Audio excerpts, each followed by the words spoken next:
Welcome to the Burning the Red Shirt podcast. I'm your host, Zach Town. Here with me are the great Andrew Katz and Chris K. What's going on, guys? What's happening, bro? Not much. Let's do this.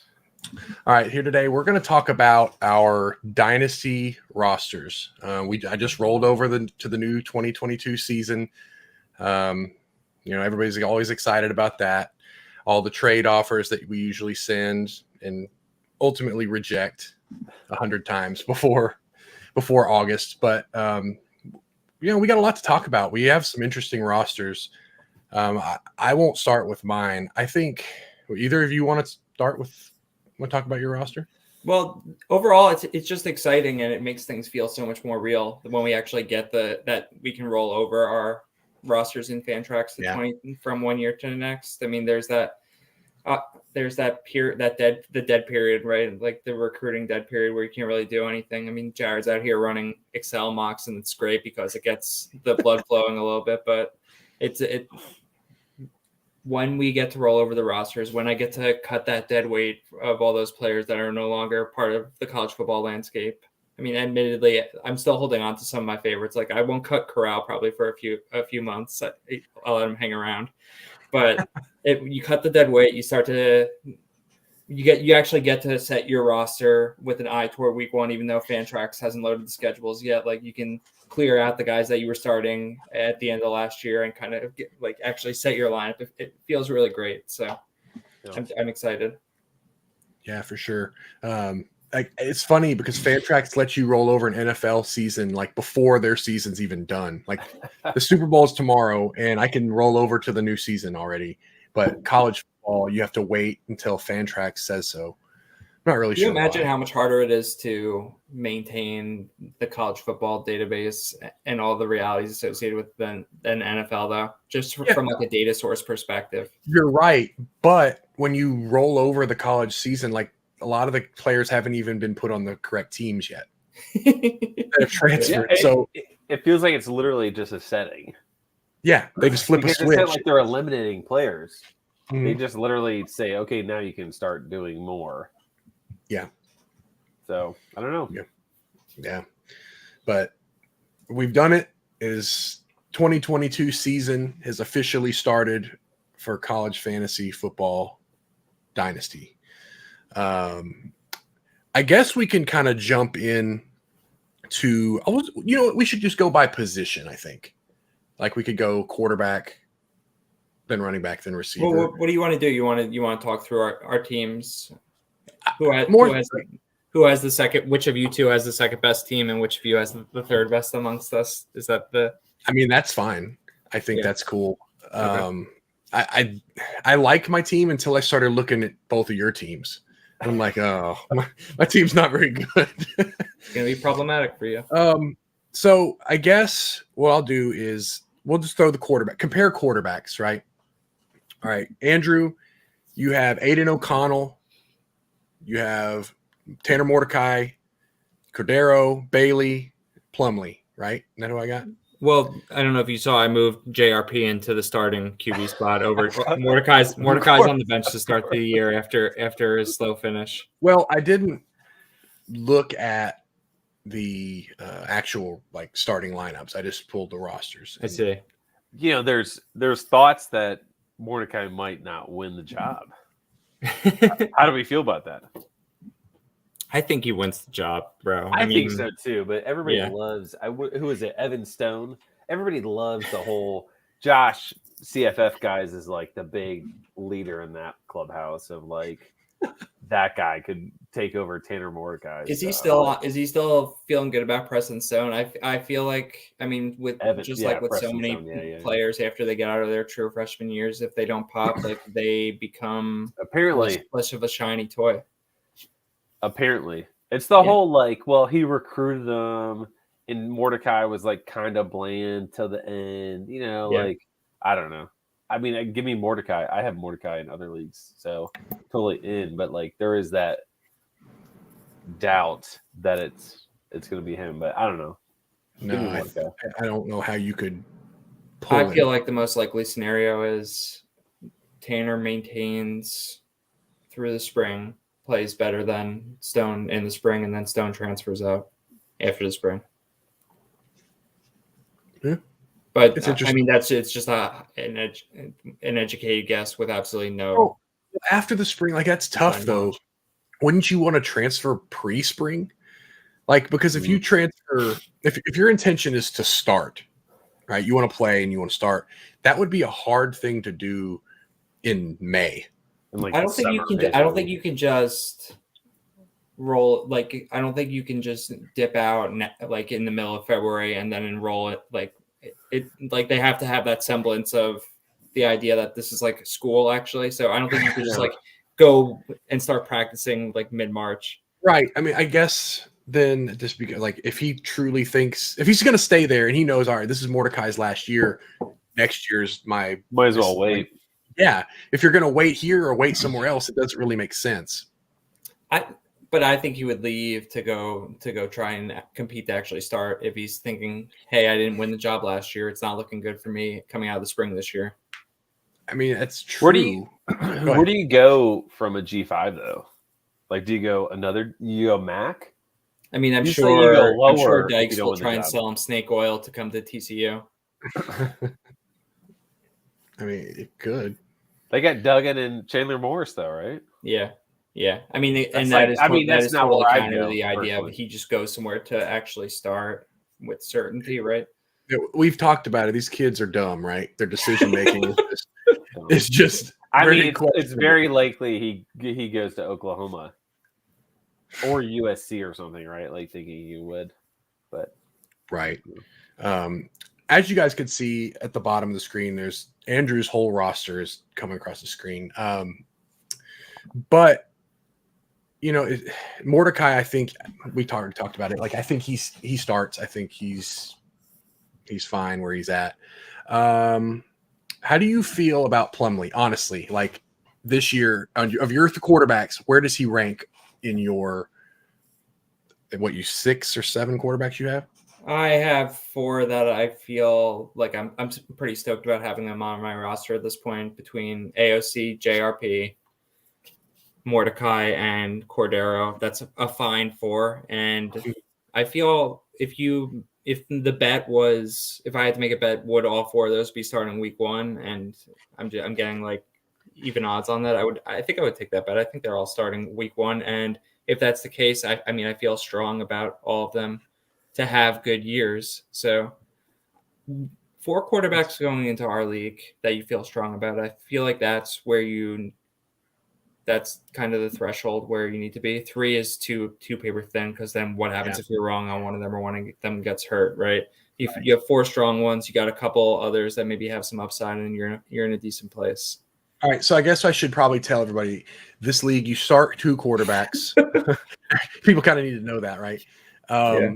We start 2 running backs. Let me make sure I tell these people right for you. We got 3 wide receivers, a tight end, and then 3 flex. You could not play a tight end and play a 4th receiver if you want to. It's a weird. I've set it up weird, but anyway, it works. We've got it working for us. So I will say, if you're gonna have the foursome that you have, like having Plumlee as like the 4th guy is a great 4th guy, because like there's so much upside. He could be awful. He might literally become the slot receiver. Yeah, I mean, but with Cordero, with those, Mordecai, those other guys, like it feels like you have some safe options. You need a high upside guy. Like that's their high upside guy. So I like the group. It's not as good as mine, but I like the group. Yeah. Are you gonna mention the setting that what was last year, like year 9 of the league, the scoring setting that I just found out last year?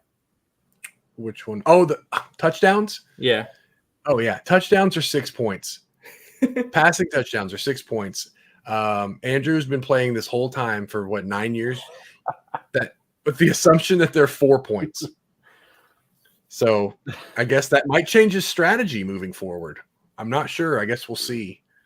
But yeah, they've always been 6 points. I have never changed it. So, all right. Well, I guess we'll move to Chris's quarterbacks. Hooker, Bryce Young. It's a group. Yeah, I think you have a very good 2. and then you have high upside 3, right? I think you're downplaying it. Let's get into it. Let's do it. Okay. What are your thoughts then? Well, list them all out and let's go. Okay. All right. Hooker, Young, Ayun. Is that how you say that? How you say that name? We don't need to name him. Okay. For North Texas. Spencer Rattler from South Carolina and Tyler Shaw. Do you say that name? Tyler Shuck. Shuck? That's how you say it? Yeah. Makes no sense as to why. why. It makes no sense, but that's how you say it. That's how it Shuck. is. Yeah. Interesting. Clearly, I haven't watched enough of him to hear that, but Tyler Shuck, according to Andrew. Thoughts? I mean, you're looking at Bryce Young's a first-round quarterback in a redraft. Right. Hendon Hooker, third-round quarterback. Everybody loves them some Spencer Rattler. I mean, like, I think if you're looking at my 4 versus Katz's 4, you're looking at, I think I have the two best, right? But I think he's got 4 within that, like, tight end range. Right. Whereas I have 2 top guys. And then I have, like, a gap, and then I have Rattler and Shuck. And Shuck. I mean, if he wins the job, right? Like, it's kind of a weird spot. I was talking to Bainbridge actually today and Josh, and I was like, I'm pretty weak in terms of depth, and I feel like I need to trade Rattler because I think everybody's hopping on like the Rattler train, and I don't know, maybe I just think he's. Does he have the same trade value he had a year ago? I think no preseason last year, no. But this time last season, you go week 4 to week 6 to now, everybody's hopping on that train, and I just don't believe it. And if I can get something out of it to make it happen, then I think I need to. So Chris just announced that he doesn't really like Rattler, and he's expecting something good back from him. So offer everything good to me. Anybody in the league watching this, don't give him what he wants. No. I'm starting to workshop my take of all the players that I would prefer to Bryce Young this year. Like I don't see any scenario where I own him on any team. I'm not picking him first round. Yeah, it's weird. That's where he's going. He's such a weird quarterback because he's supposed to be this like dual threat. Well, yet, like he doesn't want to be a dual threat. Like he Let's literally discuss why he's Mac Jones when everybody wants him to be Tua.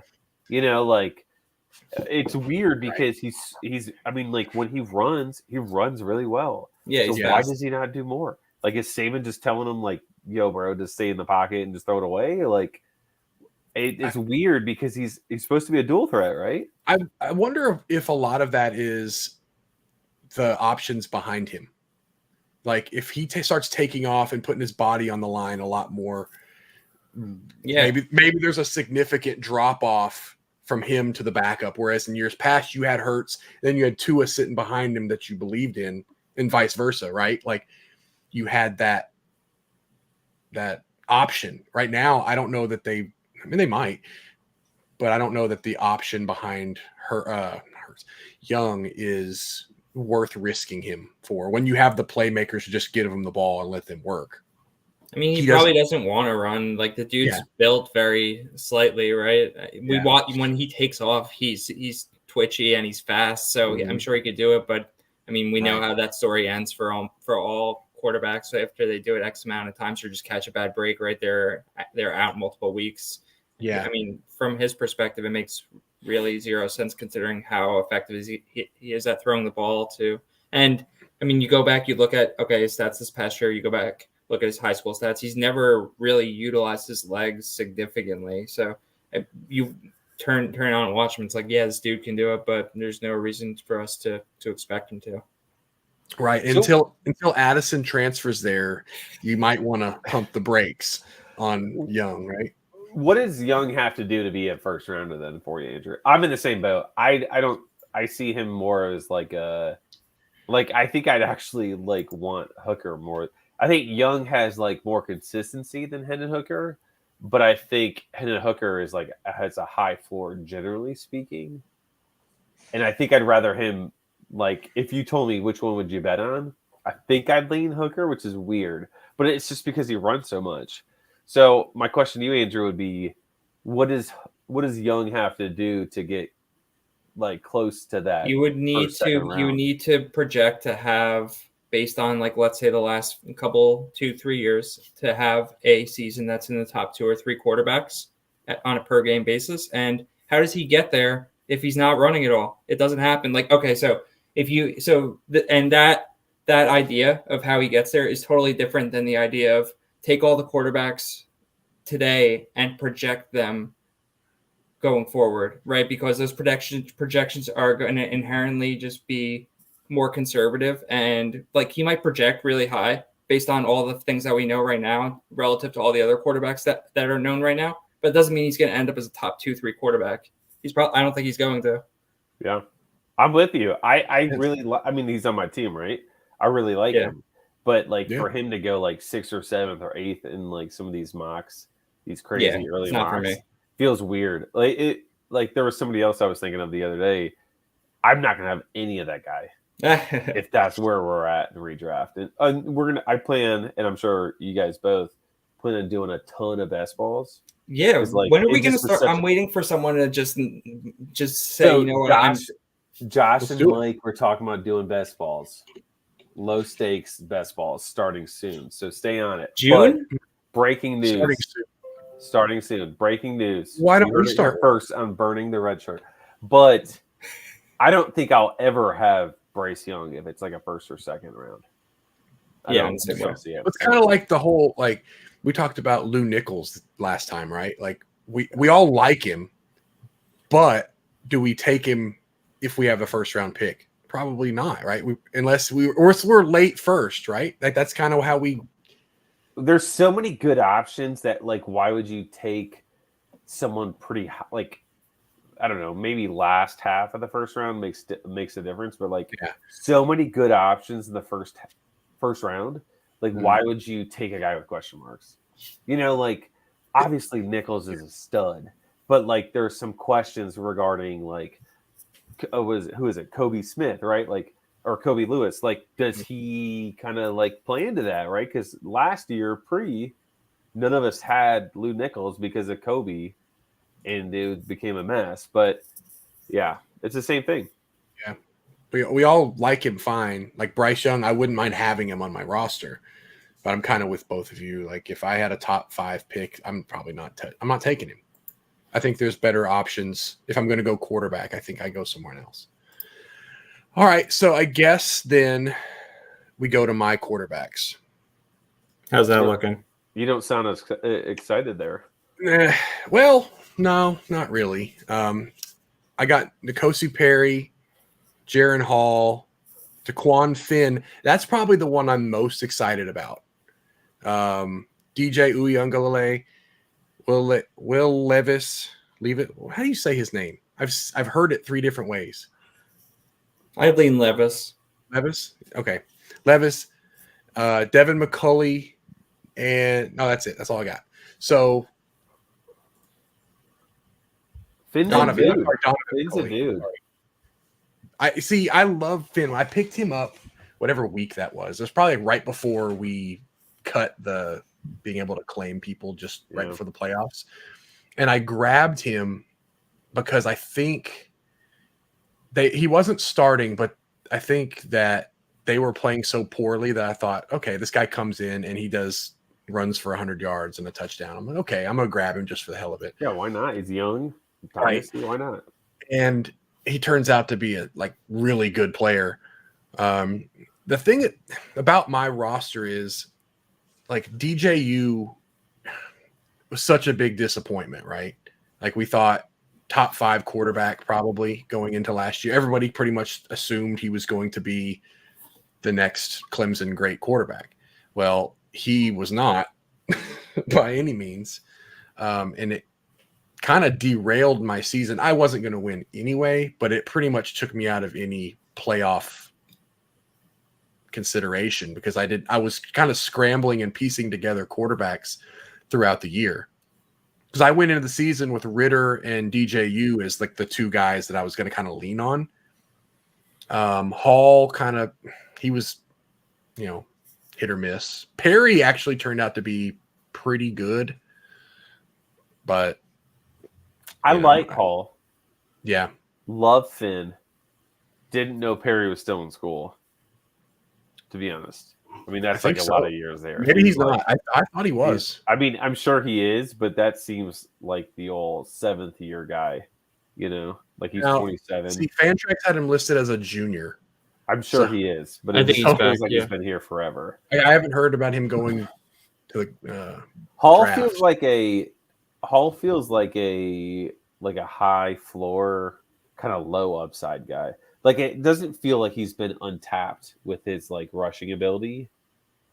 And it's weird with BYU. BYU's got a weird offense consistently. Like, I would feel good about him if I had to plug him in for a week. I feel like I'm pretty safe with the amount of points he'll probably give me. Right? Like, he's probably not going to go for 40, 50, but I think he could give me 25 just on a pinch. I need him. He's good. Right? Like, I feel like that's pretty solid. But I think I still have to address quarterback, clearly. But I got one. You want Rattler? No, I'm really holding out hope that DJU decides to quit doing the Bojangles and Dr. Pepper ads and start playing football. You're in a weird spot with him. Like, you're kind of like, you have to like just play it out because like nobody is buying that guy. Oh, I also you watch the Debbie C2C guys. You watch them on Twitter, and like they don't even come close to ranking him. And I can't blame them. Like, why would you? Like, a year ago, they were all over him. Like, everybody was. And nowadays, it's like nobody's. So like, you can't trade him. You're kind of stuck with him, which is funny because I took Bryce Young 101, and you took DJU 102 last rookie draft. Yeah, exactly. And how different that's gone. Right. Now, I actually left him off here. I actually have Tyson Pomachan from Clemson, who's transferring out. He was kind of the handcuff option for DJU, and then he transfers. So I don't know that he's landed anywhere yet, but I guess we'll see. I didn't put him on my list. But, Andrew, do you have any thoughts about my quarterbacks and why they're not as good as yours? I was hoping you would talk up Levis so I could shoot it down. I don't hate him. I'm curious if he's gonna get any helium at all on the heels of putting up like 60 points on Louisville in week 13 and just inflating, or week 14, whatever week it was, the last game of the season, and just inflating his overall points and averages as a result. Like, that game, he changed the dynamic of so many championship games. Like the one redraft league I do that's like really any semblance of like a normal redraft league. He almost took a team that was just playing like garbage and brought them to a championship by running for like 5 touchdowns in that game, like 5 touchdowns inside the 5-yard line. So it's just totally absurd and out of character. Doing that, starting up my team if he keeps doing that. Would you rather Rattler or Will Levis? I like a lot of things about Rattler. I love the way he throws the football. Like, he does the Mahomes thing, how he throws like a baseball kind of deal. Like he's a shortstop. Yeah, he's the man. But I don't know that I like his cockiness, but I think it like almost is like I gravitate towards that kind of thing, generally speaking, the cockiness of players, but he really is really close to being on the wrong side of the fence on that one. But I'll give him the benefit of the doubt there. I am high on South Carolina coming into this year. Like, I'm feeling a lot of things that they were doing down the stretch, and like it manifested on the field, and like some nice wins that really like a lot of those games were ugly, but they kept winning games that they were not really projected. They won games with random graduate quarterbacks. And then they had that sweet win over UNC. Did a ton of great things in the portal, right? And I have my eye on their win total this year. If it's like in the 6 or 7 range, I'll probably fire on that. But I like Rattler. You can speculate for so many different reasons, like what happened at Oklahoma this past year that resulted in so like unexpected things when it comes to their skill player output. But am I as high as on him as really anyone was coming into last year? No, but do I still like him? I do. Yeah. OU was weird last year because like Mario Williams was supposed to be awesome. It was just kind of average. Marvin Mims was like a superstar and it was kind of average. But they did the old classic Cats 2-man game with the running back. And like, why would Rattler excel in that? But like, it wasn't even like. So it's weird. Like, I feel like Rattler could be better than people think because this sounds crazy considering OU, quarterback, usually you think superstar at quarterback there. Going away from that coaching staff and situation might benefit him. Yeah. I have no idea what to expect from their offense, considering last year was like, all right, let's just try and put together a game plan that might get us to 20 points, given the pieces that we're working with here, and let our defense do its thing. But now they actually have like skill players. I mean, perhaps it's something that could have been researched before the show, right? Like what their OC situation looks like, stuff of that ilk. But it's not how we roll. Yeah, exactly. So we had a comment it was about 10 minutes ago. I just now saw it. Bainbridge says Chris speaks the truth about best balls. So confirming source material. Breaking it on the pod. Breaking it on the pod, yeah. That's great. That's what we do. Where do you think Rattler will be going in once things kind of settle in drafts and redrafts? Like late July, August, or are you talking mocks? Like best ball, June, July. Yeah, like a July best ball. I don't think he goes very high. He just doesn't run enough for me to go out that high. Yeah, not that he's not worth. I think you might get good value on Rattler, honestly. Like if you're going to get value, this year might be really good. I think he goes like 12 round, like that Duggan, Jerkovich range last year. Like the 12, 13, 14 I'm looking at the mock we did with, we all. I don't think he got picked. He didn't get picked, yeah. So I think. By the way, Grayson McCall drafted 9th round in that. Yeah, I thought that was crazy. Insane. That's like the craziest pick. Yeah. I don't think I would take. I'm not really interested in Rattler in the first 9 rounds, but like when I'm kind of building out a best ball team, like as one of my 5 or 6 QBs, I'm down. Yeah, you asked me would I rather have Levis or Rattler. I think I'm going to stick right now today with Levis. But are you offering it straight up? Is that what the offer is? I'm not offering it straight up. Okay, then I'm doing it for the pod. I'm doing it for the pod. Okay, it doesn't matter then. The offer is not official. It's not official. It's not happening. Okay. There's no first ever trade on the Burning the Red Shirt podcast. Like live right now. Boom. Accept. Yeah, not happening. All right. Let's move on to running backs. We'll go back to Andrew. I can list them all, or you can just talk about who you like. But... Yeah, it's not going to take you a long time. My team in our league never gets to where it needs to be from a running back perspective, like mainly with the depth. Like I'm cool to get 2 or 3 guys that could start like I have right now, but I feel like I'm always trotting out 6 or 7 receivers, and it's tough with obviously not obviously, but not a best ball league.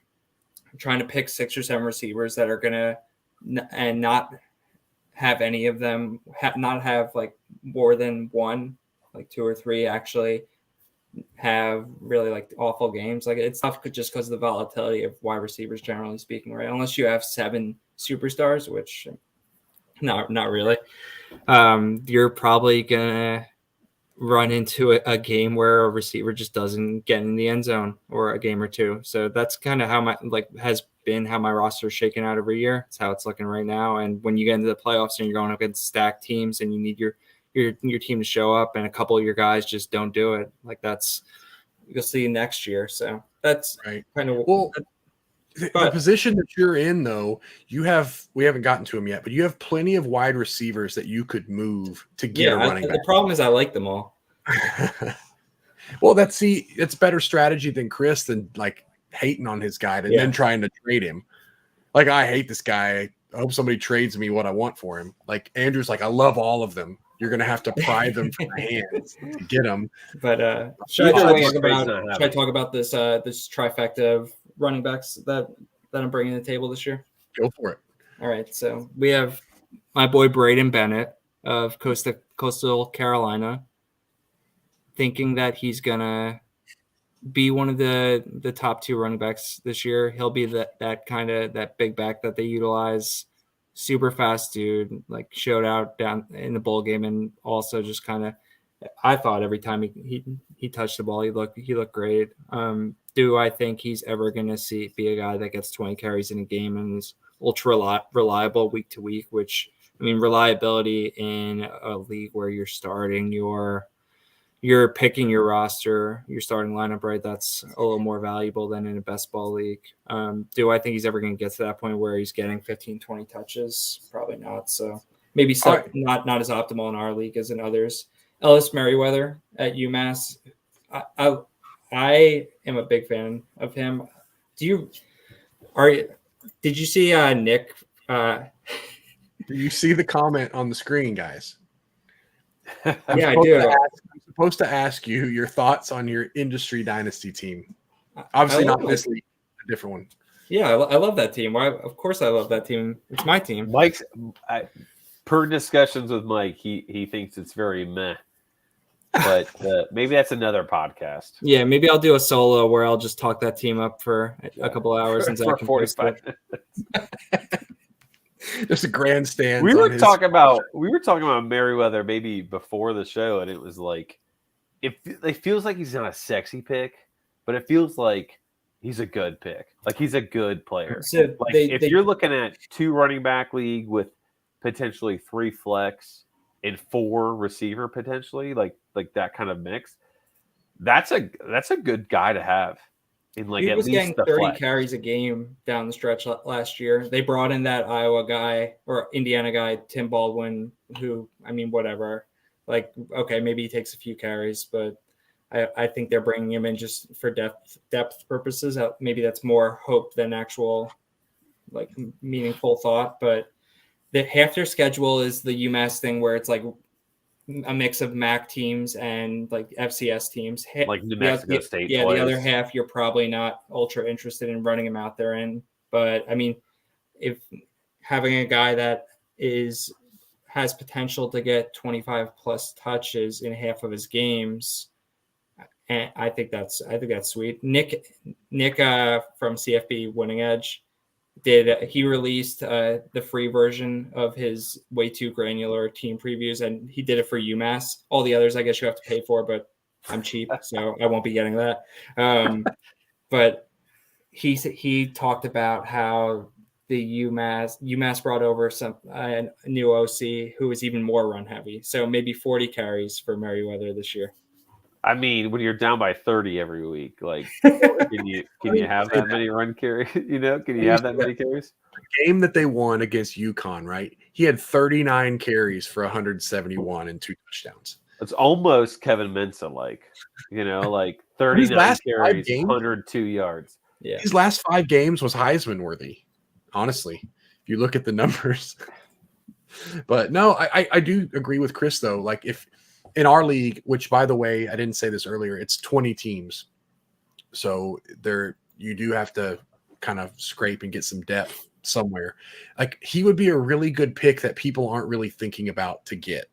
If you were redrafting, if you started this league today, like if you did a 30 round thing, where do you think he's taken? So or how long do you think you could wait before he's being considered? There were a bunch of guys like that. Thinking back to the draft season last year, where guys, and I'm thinking guys on either bad teams or are in like very volume driven roles. Like I'm thinking along the lines of, okay, Mensah at UConn, Roberts at Air Force. There were a couple others, and I think they were all kind of going in like that 20th roundish area. Yeah. And some of them really hit, like Roberts, right? And then Mensah was a total disaster. I'm blanking on there. I feel like there were a few other of those guys too. And I feel like you're either going to hit a home run or it's just going to be total garbage. Yeah. Well, I agree that he would be a good guy to have. So of all your running backs, like I like him probably the best. Yeah, he's dope. Of the 4 that you have. It's really 3. I don't know how you're counting to 4, but Ontario Brown, Mike's boy, is dude, in the Dynasty League, this guy was chilling on waivers in like week 5 when Whaley went down, and I was like, all right, I'll put in like a keep you honest type FA fab bid. I only put in like maybe $10 and I got him, so that was sweet. I don't know how much I buy into him though. Like I probably shouldn't be talking him down because people really like him, but I might be. Don't be Chris and talk down your own. It felt like the coaching staff didn't trust him and was very reluctant to give him touches in the back half of the year once we got into action. Like, so he didn't get on the field at all until Whaley got hurt, and then he was the guy who got a chance to be a bell cow. Had one decent game, I think. Next game, fumbles, gets hurt, one or the other, maybe both. Gets pulled, doesn't see a carry the rest of the game. Has to beg and plead to get back on the field the rest of the time. And by that point, they're like, "Cool, we're just going to run Ducker for like 20 times a game, except psych, when we get down to the red zone, we're going to give it to that Radkovich guy, and only he's allowed to score a rushing touchdown." So none of the actual good running backs are allowed to score on this team. But going into this year, right, it's Ontario Brown and Whaley, and I'm inclined to think that like Whaley's the better target personally, but I have a strict rule where I don't roster guys getting beat out by white fullbacks, but that's just me. Superbacks. I mean, to be fair, like Northern Illinois, what was they doing? They were rolling out 3 dudes that were all being productive. It's like Ducker was like super productive forever, and then all of a sudden they're like, like screw it, let's throw in Radakovich or whatever. And it was like, but why? Like, this guy's like young and good, and now you're just like messing with him. Yeah, it was weird. Good on Ducker for just saying, "F you, you won't give me the ball at the goal line. I'm out of here." He went to Memphis. Yeah, it's a good spot for him. Yeah. That's a great spot for him, for sure. Like they have some backs at Memphis, but we won't go there. Let's go ahead and move to Chris's roster, his running back roster. He has Zach Charbonnet. Who's he got? Valladay, Siggers, Bradford, McGowan, Porter, Thomas from Virginia Tech, and Camp. He's dual position, but I think his main position they have him listed as wide receiver. If he sticks at running back, though, that's awesome. But I think he has running back eligibility, right? He does. Yeah, he does. So you can technically. Charbonnet coming back is awesome. Didn't even realize it until earlier today when I was cleaning through stuff. Valladay, we all love Valladay in this group. And at Arizona State, I mean, that feels like a great spot, right? Like, how productive were all of them last year? But then it gets a little weird.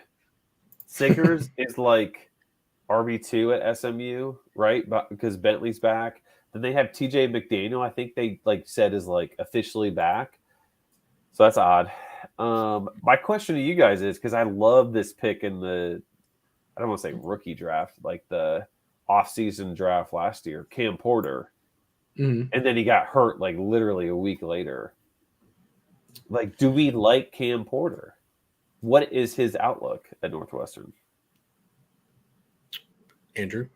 I would say assuming he's healthy, the most likely way that plays out is he gets a chance to get maybe not like the role that we envisioned for him last year of 80+% of touches, right? But 60+%, but that team is going to be absolutely horrendous, right? So unless you can craft a Merriweather story about him in terms of his touch volume, I have no idea what their quarterback situation is right now. I think it might be Holinsky and Marty again, which sounds beyond dreadful. But why? Yeah.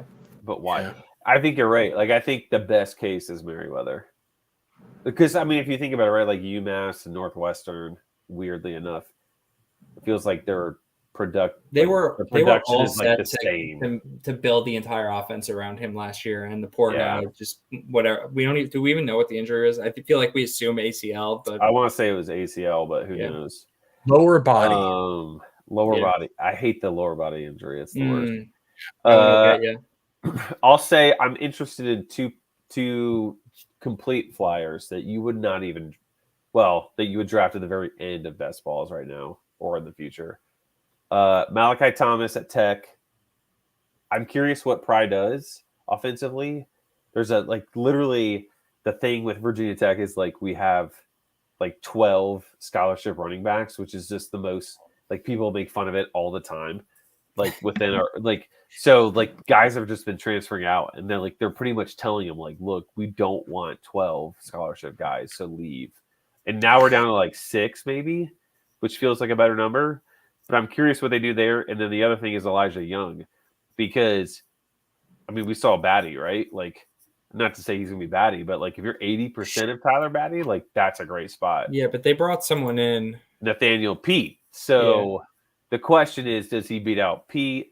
He looked great against Army, but then again, when you're a big SEC school, you can kind of outman Army when you they're a little bit smaller, right? I'm curious to see what happens with him. I love having him on the bench and seeing what happens, because I feel if he doesn't win it, I can probably just get rid of him. But I think he's got some high upside. I like having Porter there to see how it plays out. It's good that you already have him on your roster, I think, because he could definitely be a lottery ticket player that pays off, right? I think last year we all expected him to be one of the top picks as far as running backs go. Then he gets hurt, like Andrew said already. But since in our league, having them on your roster already allows you to be patient, and you're all right, so now I don't have to really gamble anything on him. I've already got him. Let's just wait and see. Because by the time we draft, it'll be August, right? I don't think you're having to – I think you can wait that long to see where he kind of shakes out. If in August, if after spring practice and then after the fall camp and everything, you see that he's basically second or third on the pecking order, then maybe you move him. I think I end up keeping him though, because I think he's shown enough in an offense that's willing to just hammer one guy. But it would not be a great thing. It would be would they hammer one guy if now they have three capable guys? Hull and all those other guys, right? It's such a bad offense. It's weird. Yeah, but I definitely, if I had him, I definitely would be intrigued about the possibility of him being really good. I feel like he's he's very boomer bust. Yeah, he's going to do absolutely nothing, or he's going to get 25 carries a game. You've already drafted him, so already wasted capital on him. Right, you don't have to do it again. So Jamabo, got to hold on to him as long as possible. Right, if you were to cut him now, it really makes no sense, right? Because then, what if in August now he shakes out? He's the starting running. Now you got to draft him again, and you've just now spent another pick on him. I think you hold on to him for sure. Yeah. What you got rocking, Zach, at running back? All right. So my running backs is actually the first guy on the list was the guy I drafted in the mock last time. Marquez Cooper from Kent State. I got Tajay Spears from Tulane, Mayan Williams from Ohio State, Shadrick Bird from Charlotte. Who else do I have? Hold on. Let me look at my team here. So I have Andrew Henry from Louisiana Monroe, Marshawn Lloyd from South Carolina. I've held on to him. And I have Raheem Sanders, who I got in a trade from Chris during the season. We talked about it. Mateo Durant. Yeah. Durant, yep. Thanks a lot, correct, buddy. Well, I traded while he was hot, right? I traded him. And I have Aaron Dumas, who was at New Mexico and transferred to Washington. So that one feels fun. It feels fun. I'm going to hold on to him. Why not? But I think it's the position I feel the most confident in of the quarterback, running back, receiver. I could use help. That they're not going to produce? No. Like as far as depth goes, like I have a lot of really solid options. Quarterback, we already talked about. Like I don't feel very confident about it top to bottom. Like top to bottom running backs, I feel okay, pretty good about actually. And I also have Jalen Anderson at West Virginia. It's a kind of a lottery ticket type pick. But what do you think of this possible outcome of Raheem Rocket Sanders becoming a sell high as we get into the late summer? The hype continues to build, coming off a nice freshman year.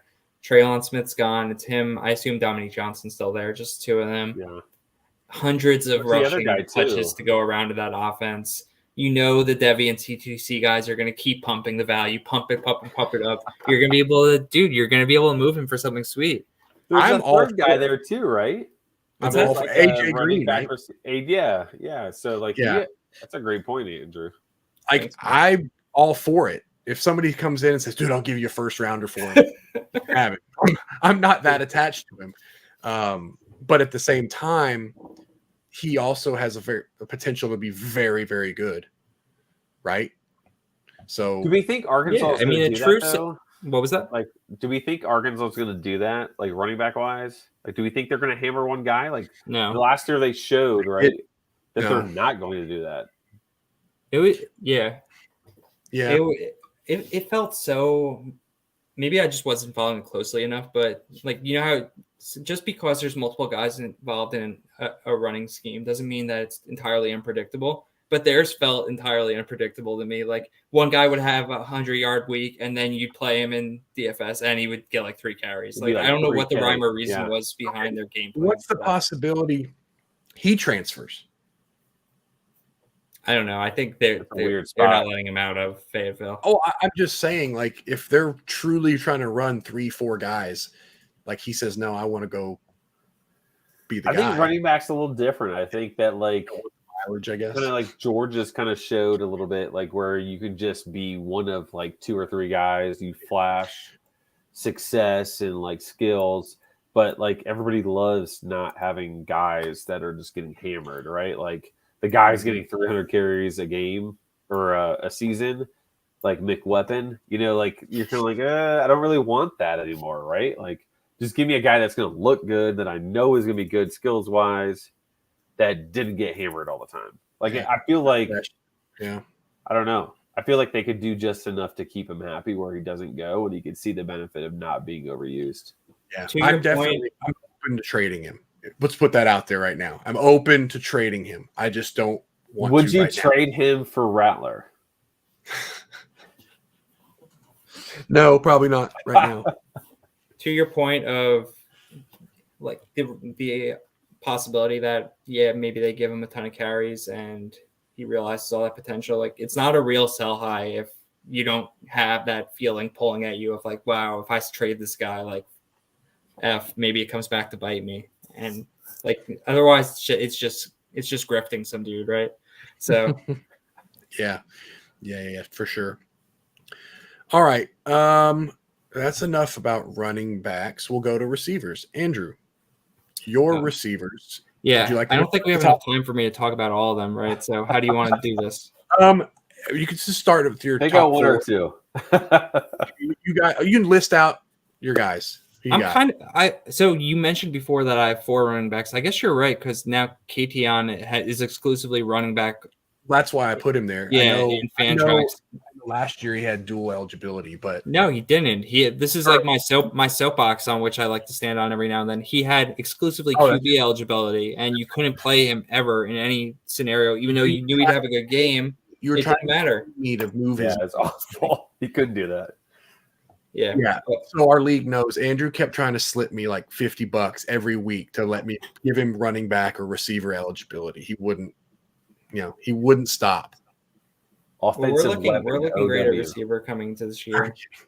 Go on. I don't know if a player went from like one. I can't think off the top of my head of a player who went from like end of bench, most likely end of bench, desperation play type value to wow, I'm stoked to get this guy in my lineup than Jermaine Burton. Like even as an UGA fan, Like I don't think he left the bench at all last year, and if he did, it didn't yield good results. But now, right? I mean, he's probably John Mechie in that offense, I would think. I mean, yeah, but he's kind of like, from watching him play, like I get vibes of being able to do some Jameson Williams type stuff as well. Like he's a fast guy, so I think he solves a lot of the problems for Bama, and he's their wide receiver one. Bryce Young's wide receiver one, so he'll be in my lineup every week. Xavier Worthy is one of my receivers as well. Awesome. We talked about him previously. I'm amped to watch him continue to just kill it in year 2. Then we get into a little more of like my kind of dudes that maybe are not. Before you jump into that, like, fine. How happy are you that your 2 Nevada guys transferred to San Jose State to play with Chevin, my boy? So I get to run the little triangulation of Chevin, Cordero, Lockhart, and Cooks. I mean, it's a dream scenario for me. But that, like, when we think about like cool little things you can do in best ball, right? Like getting all 3 of them pretty cheap is like an idea that's been dancing around my head, and having it go on here on this team is fun as well. I don't know how often I'll get them all in. Like right now, setting my lineup for day 1, Lockhart's chilling on the bench, but I'm starting Cooks, and then I'm not. Chevin's going to start the year on the bench as well, I think, to help motivate him, right? But to answer your question, quite happy. And then Rashee Rice, WR1 at SMU, I think pretty undisputedly. Like, what is he? Is he the undisputed, most likely top receiver from a fan's perspective at the end of the year? Who's to say, right? But I mean, going into the year, he probably projects the best. And then I got your boy Cobbs, and I got Puka Nacua. I feel good about all. You waited on Cobbs. You're downplaying Cobbs. But I know he's really at the top of your list. Well, I want to leave the floor for you. I figured you would sell him to the crowd for me. Oh, no. I'm not driving his price up. Not making that mistake. No. Go ahead, Chris. You had something to say? I was going to ask about I don't even know anymore. To be honest. There's not a ton to say. I was thrown off by Cobbs. I remembered me taking Matt Miller from Boise back in the day. And Spurback, all those classic Boise guys. It's a great place to be, you know? Yeah, for sure. All right. I guess, Chris, your wide receivers. You have the Alabama wide receiver 2 on your roster in Addison, right? Yes. We've got Addison. If those that don't know that we've had the few podcasts, Andrew predicted that Addison would transfer to Alabama. That was before Burton did, but we're still sticking to it. We're holding on to that breaking news. Yeah, exactly. Go on, Chris. Your receivers.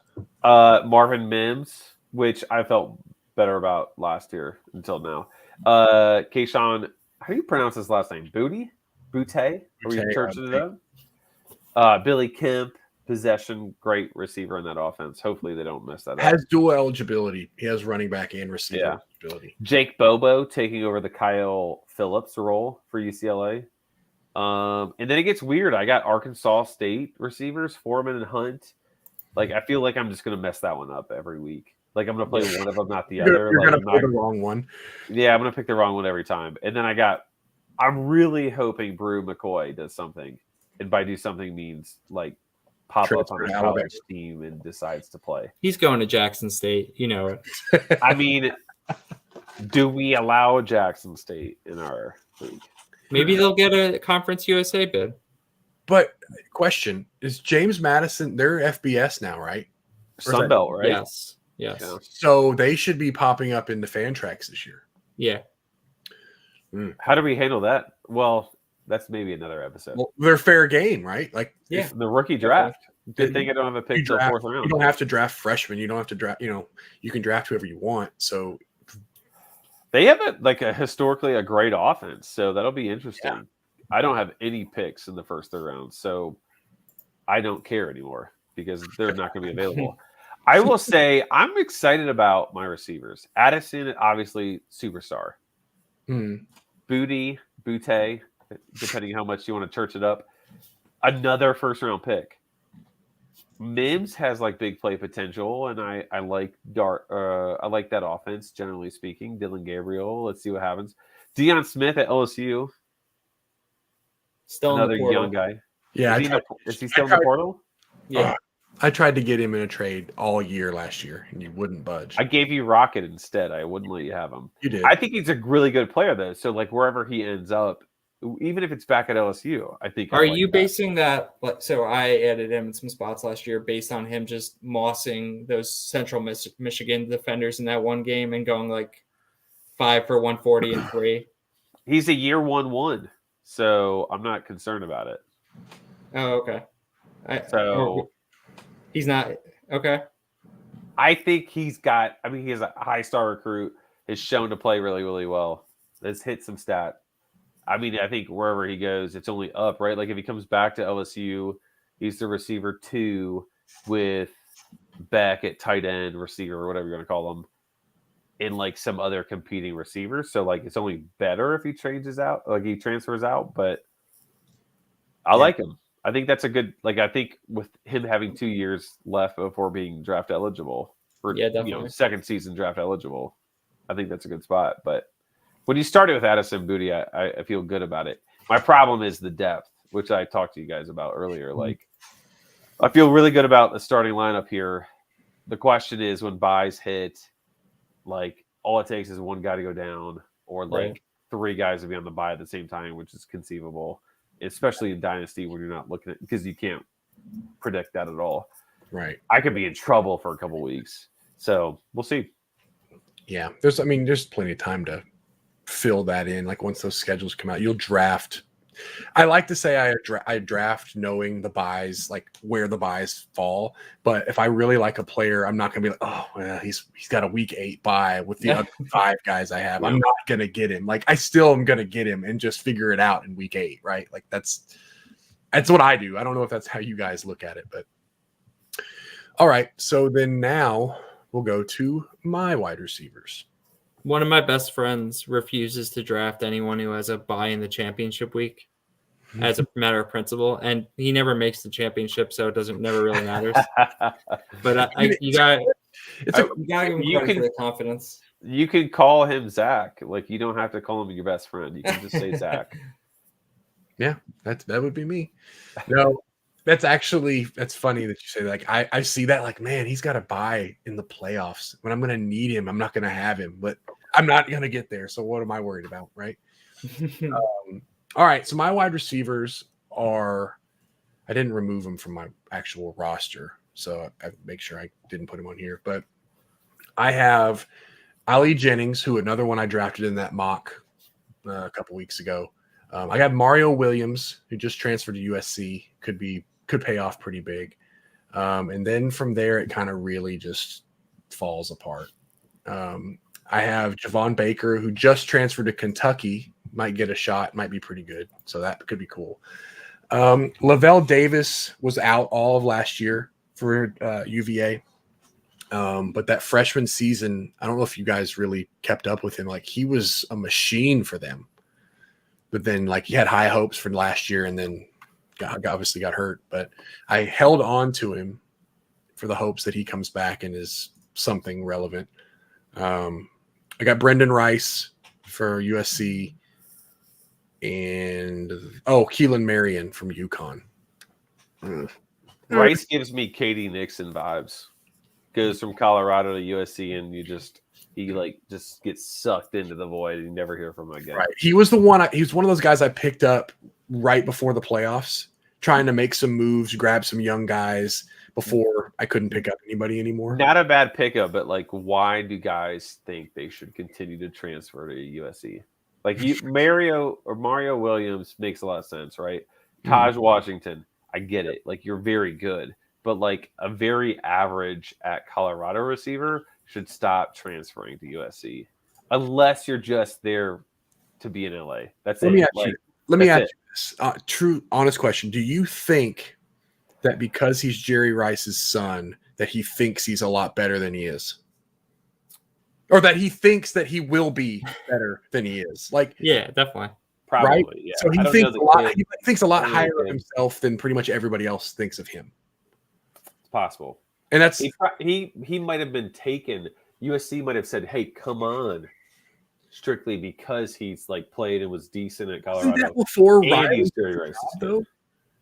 No, It was after Riley. You might be right. It's pre-Riley. I think he transferred to USC. Then Riley took the job. Then he put his name back in the portal. Oh no! No, it was post Riley, dude. You sure? Yeah, I think it was pre-Riley. I Yeah. don't know. I've been wrong a bunch on this podcast. For some reason, I feel like he transferred. Riley came in. He said, "Oh no, screw that! I'm jumping out, going back to the portal." And then he went back. They convinced him to come back. I don't. Do you read the Athletic? So Athletic to fill content like we are doing right now, right? They had all their college football writers put out like projected depth charts within the past month, and it's not that insightful, but it's interesting and it kills time, so I'll always click. And the USC one, the USC receiver depth chart is exactly how you expect it to be from like a quantity perspective. It's three guys starting, and then like just a paragraph of guys. And they have Rice projected to start, but dude, there's no way you throughout our entire conversation here, there's no way you've thought about this name at all. That is listed as one of the reserves. Jake Smith is still there. What? No. I totally forgot about that. By the way, Brendan Rice transferred 3 weeks ago. So Riley was there. I was right. When did he take that job? Well, I know he went back in the portal and then went back to USC. So maybe he transferred there the second time. I think Lincoln Riley was hired 2 weeks ago. That's not true. No, it was probably about 6 weeks, 6 weeks ago. It was probably well, then you're right. Yeah. Yeah, you're right. Yeah. I mean, he's not playing. Let's be honest. Brendan Rice is a non. He's the Athletic projects him to start. So write it in blood. He's what we call a year 4-0. So don't need to worry about him. Yeah. Well, I'm going to hold on to him. Did I name all my receivers? I got the random Cal freshman that I picked up right before the thing. But that's just one of my stash picks. But did you mention your boy Beydoun? Oh Hassan. No, I didn't. Hassan Beydoun. He's in my flex. That's why I missed him. All right, yeah, I have him. I really like him, but I'd really be open to trading him if the right offer came along. No, honestly, he's one of those guys that his floor is high, but I don't think his ceiling is much higher. Their offense, I wouldn't call it like awesome by any means last year, but they played those three receivers every snap. It felt like it was Drummond, Canoe once he was back, and Beydoun, and they like Bryant completed like 20-25 passes a game, right? But they were all to those guys and the random tight ends. Yeah. So like it's not like the Riley thing where there's 100 receivers catching balls. So I mean, assuming the offense stays that way from a personnel perspective of like you can count on their starting receivers just playing all the snaps. That's not bad. He's the best one of them. So yeah, I like him. That's it. I mean, like I just remember playing Mac and all the time it was like 5,700 Hassan. And it was like you kind of had to play him, and then you just hope that he doesn't get like the random, because it's weird because like those MAC teams, especially like this Ohio situation, it felt like all of a sudden they just would like hammer one guy. Like I was like, oh, you know what? We're just gonna throw nonstop to Hassan tonight, and you just had to guess that you had to build your lineups guessing that you got it right. Would you agree with I don't know what the right word is. It's not a hypothesis, but like I came away from action this year feeling like the quality was way better than usual. Like usually I feel like what happens with Maction is we get all stoked for it because Tuesday, Wednesday football, and the product's always it's bad in the sense that like these aren't good teams, but I feel like in past years these teams were struggling to actually score points, and this year every single game was a shootout. It was the best thing ever. And that's one of my favorite things about college football in general relative to like college basketball, which I've been betting a ton on, just tailing people and like praying to make money, like to try and make enough money to bet props on the Super Bowl. But like college football went at like the reason it's so much fun, right, is like these kids are not good, like they can't play defense, so everyone scores. And then college basketball, it's not as fun for me personally because I don't like watching kids just brick shots. So, but like Mac in the past, Maction, it's felt like, okay, these kids just are like so bad they can't even score points. Like these offenses can't function. But this year it was like every game, or like we'd have like 4 games a week and 3 of them would just shoot out and be like 55, 50 games. Yeah. I mean, even Lombardi was getting in on the action. Oh yeah, man. There were some classics with Northern Illinois this year. And then all of a sudden he'd throw it like 7 times. You're just like, yeah, what the hell, man? Now, I don't think either of you had a tight end on your roster, which you don't have to in this league. 0 tight end strategy. Yeah. But I do have one. I didn't list him on the ticker, but I have Marshawn Ford from Louisville. My boy. It's Andrew's guy. So I guess, I'll kind of dangle that carrot out there to Andrew all summer long to say, hey, Cobbs, would look really good on my roster, and Ford would look really good on yours. So it's a 1.5, right? So like there's added bonus there. Yeah, there is premium scoring. So those 2 catches are worth 3 points. Correct. Okay. And yards are worth more too. Oh, really? And it's like 1.5 in general, right? Like you times his general. It's not. Zach has some weird equation set up. Of course. Oh, it's instead of 0.1 for every yard, it's 0.15. Yeah, but what about touchdowns? They're the same. Of course. So it's 1.5 times everything but touchdowns. But it's catches. Well, hold on. No, it's a point for every reception instead of a half. Oh, okay. So it's 2 times receptions. Right. 1.5 times yards. Right. It's your typical 1-time touchdown. Bingo. Simple. Yeah. It makes sense to me. Simple. And I'm the commissioner, and no one's noticed it for 8 years. They still. So how could we get mad? Points. So, But now, is there any news you guys want to break on this podcast? Got anything? Nothing. Okay. Nothing. I guess that's about it then. This is a Saturday night podcast. Sorry about missing this week, but hopefully we can kind of get back into a schedule. It's not really strict that we need to get into a schedule, but it'd be nice to kind of get into a routine. But I'll leave it there unless you guys have anything to add. All right. Nope. Got nothing. All right. Until next time. I've left it all out there. All right. Till next time. Later. Yeah.